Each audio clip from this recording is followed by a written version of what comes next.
everybody, it is Steve, your friendly neighborhood lawn gnome. Welcome back to another video over here on That's Comical, and if you're watching and it happens to be a Wednesday, happy new comic book day. Well, we're back for another stats, trends, and picks, guys, and October was definitely a very, very good month. There were so many amazing things to read.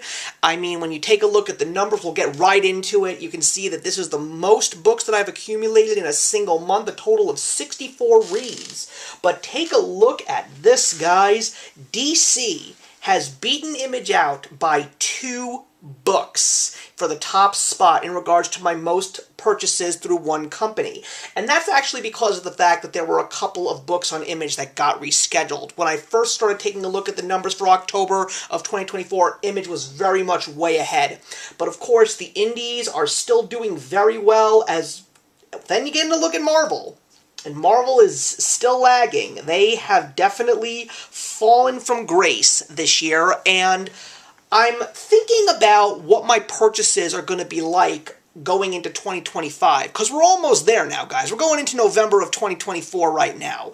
And I don't know if this is going to be the case, guys, but I would not be surprised if my purchasing power in Marvel eventually drops to 0. Because when I take a look at all of the comics that I've read this year from Marvel and all of the stuff that I just cut myself off from, outside of the Ultimate Universe, there's really nothing that I'm reading. I'll find a miniseries here and there that excites me. I'm actually looking forward to Philip Kennedy Johnson's Hell Hunters, which is a 5-issue miniseries based on what happened in The Incredible Hulk by him as well. And the Hulk is actually reaching a very landmark issue with number 800 this year, which is amazing. But the Ultimate Universe, I don't really know where that's going to end up in 2025, because I always like to give everything a shot. And I gave all the Ultimate books a shot. And their first arcs intrigued me to want to read on, except for Ultimates, which hasn't even reached the end of its arc. Although it is actually the most exciting one right now, but every single Ultimate book is not going anywhere. The stories are interesting and unique, but they're just not giving me anything fun. I'm bored. Even with Ultimate Spider-Man, there's no action. It's just dialogue and discussions. It's boring. And I don't really know where I'm going to end up with Ultimate Spider-Man either, because that was the hot issue that came out back in January. I'm lucky to have gotten a cover for it. But I'll give Ultimate Wolverine a shot. They announced that in January of 2025, but I honestly do not anticipate myself sticking with the Ultimate Universe long, and it's a shame, because I really thought that it had promise. And even the Spawn universe is not interesting me anymore. I am planning to run all the way to Spawn 400. I just feel like I should. But I dumped a lot of the titles. I have no interest in coming back onto them.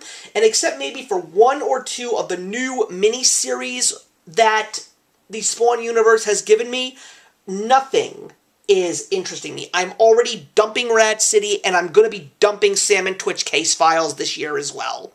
But there are some interesting new things coming from the Spawn universe in 2025. One of them is called Spawn 77, which I definitely want to check out. But DC, on the other hand, unlike Marvel, they got the memo. The fans were screaming that they had had it, because there was nothing that was interesting anybody. It was all boring or just quote-unquote not for them, except for maybe a miniseries here or 2. But my goodness, guys, even though Absolute Power ended up not being one of the best events I've ever read, it started something big, because, guys, I'm all in for DC.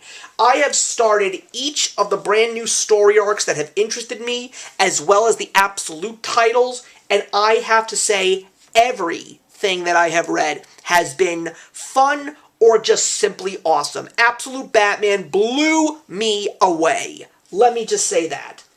And we're looking forward to some really big things before 2024 comes to an end, and 2025 is just looking all the more exciting, especially now knowing that Jeremy Adams has been tapped to bring Aquaman back. Aquaman 1 is coming out in January, guys. Cannot wait to read that. But if we take a look at the percentages, we have a total of 33.85% with DC. Almost 34%. That is frankly insane. And then we have the same thing with Image, also over 30%. And the indies still over 20%, which is great. And then when we take a look at the graph, yeah, I was really surprised to see DC go up. And I think it's just because of the excitement that I'm feeling for the DC All-In initiative. That's why I feel that DC may in fact continue to be higher than Image, but Image is not going to be too far behind. But again, I just don't see Marvel really managing to pick itself back up in favor in my eyes. And it's not just me. Marvel, I think, is dead in the water, guys. Even the movies and the TV shows are really nothing special. So, truthfully, it won't be upsetting if I end up having to dump a company. But will it be weird to say that one of those companies is the big two? Oh yeah, definitely. So, let's take a look at how things went in the month of October of 2024. It was a 5-week new comic book month, which was exciting. And I will say that even though I didn't get a lot of my predictions right, I got the last 2 weeks right. So at least I ended on a high note. So let's take a look at where we were. For the first week of October 2024, I was skeptical, but I wanted to give it to the DC All-In special that was written by a whole bunch of big names over at DC Comics. And this was a great issue. It got me very excited for the All-In initiative, and everything went up from there. But it wasn't the best book. One of my books that I really have been enjoying in 2024 surprised me and gave me my top pick, and that was over at Image Comics. The Ghost Machine universe claims the top spot again with Red Coat issue number 6 by Jeff Johns. This was the end of the story arc. There was one more issue to give us the epilogue, which I've read, and it was definitely in my honorable mentions at the end of this month. But Red Coat has been one of my favorite and fun reads of 2024. As I've said when I first started talking about it, it's Pirates of the Caribbean meets National Treasure. If you love history and you just love flat-out fun and excitement, this book is a mile a minute. The 6th issue was a very emotional issue, a real tearjerker, and I'm very happy to see that kind of stuff presented in a comic like Red Coat. For the second week of October of 2024, I was very excited for another DC book, and I wanted to go give it to Green Lantern, the Civil Corps Special, number 1 by Jeremy Adams and Philip Kennedy Johnson, because it was leading into the next story arc of Green Lantern after Absolute Power. This, again, a fun read. I enjoyed it thoroughly, and I am so excited for the next arc of Green Lantern, but it didn't take the top spot. It ended up going back to Image Comics to the other big universe, the Energon universe, Transformers, issue number 13 by Daniel Warren Johnson. We're going into Starscream's origins. That was definitely an interesting thing to see, but there was a big surprise that I got in this issue, and that was the fact that G.I. Joe is a little bit more involved in the Transformers universe now. And don't even get me started on what happened in this month's Void Rivals. You have to check that out for yourself. But this is still very, very strong, and I'm excited for the 3rd story arc to begin after we get the rest of the origin of Starscream in December. For the 3rd week of October 2024, again, this was 3 weeks in a row that I was anticipating DC Comics to be my number 1 pick of the week. And I gave it to Mark Waid's Batman and Robin Year 1, the first of a 12-issue miniseries. Again, this was fun. I had such a good time reading this book, and I cannot wait for the next issue. But I got surprised by IDW's Teenage Mutant Ninja Turtles, The Last Ronin 2 Re-Evolution, number 2 by Tim Waltz and Kevin Eastman. Why was I so surprised by this? I think it's just because of the fact that there's so much time in between issues, you forget about this book, and then when you get the issue, you forget how great this story is. This was an incredible book. I am so happy to say that the 2nd installment of the Last Ronin saga, minus the Lost Years, this has just been fun. I am enjoying this, and I love these new characters. I cannot wait for issue number 4 in January.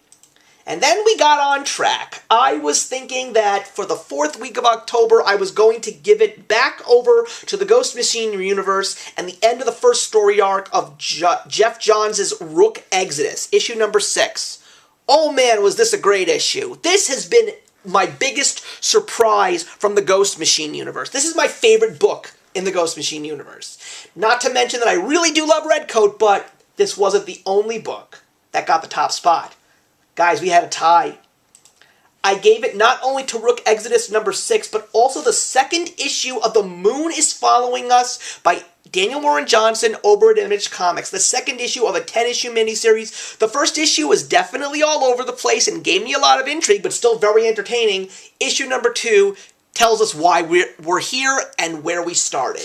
This was such an emotional roller coaster. So was Rook Exodus 6. Loved both of these books in their own special ways. Unfortunately, we're going to have to wait a little bit for the next issue of Rook Exodus, but I'm very excited for next month for the 3rd issue of The Moon is Following Us. And for the final week of October 2024, a perfect, or should I say perfect issue for the Halloween week. Feral number 7, over at Image Comics, Tony Fleeks and Trish Forstner. Oh wow. This book just hits all the things I want in an amazing comic book. If it wasn't for Beneath the Trees Where Nobody Sees, Feral would be my number 1 book of 2024. But I am so excited. This was a really great start to a brand new story arc, some new characters that we were surprised by in the end of the first story arc. We now officially see them taking their place in this story. Very excited to see where this new arc is going, especially where this book ended. And that's what October 2024 gave to us. What are we looking forward to in November of 2024?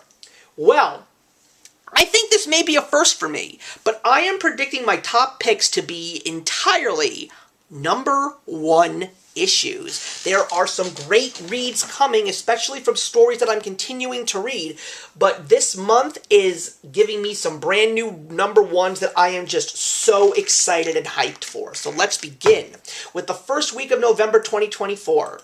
Back to the DC All-In Initiative. The JSA is returning. But why am I so excited about the JSA? Because Geoff Johns' JSA is one of the best books I ever read.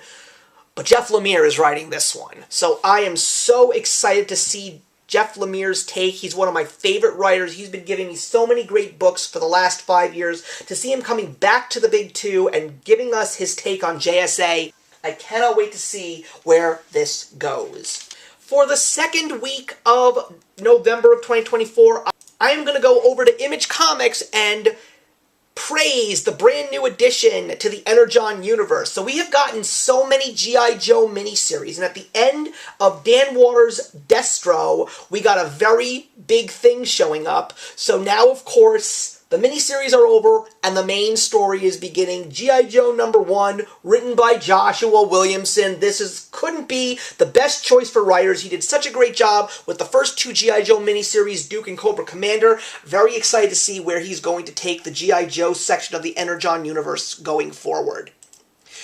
For the 3rd week of November, I am going to give it to the newest addition to the Ghost Machine universe, the Family Odysseys group. And this is the Rockefellers issue number 1 by Peter Tomasi and art by Francis Manapul. 2 big names once again. Geoff Johns just took all the big people and put them into this Ghost Machine world. This is a whole new universe in the world of Ghost Machine, and I am so excited to see this Fantastic Four-esque story to be told, the only way that Peter Tomasi can tell it.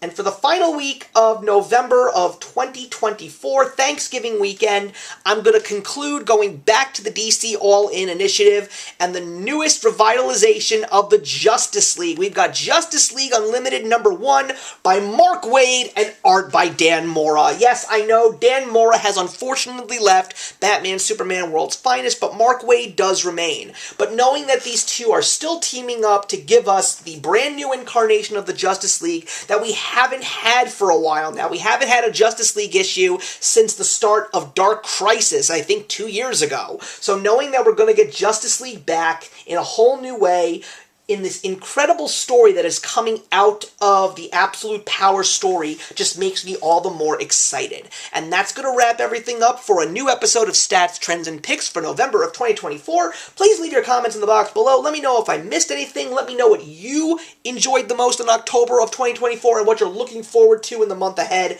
And I will see you in the next one.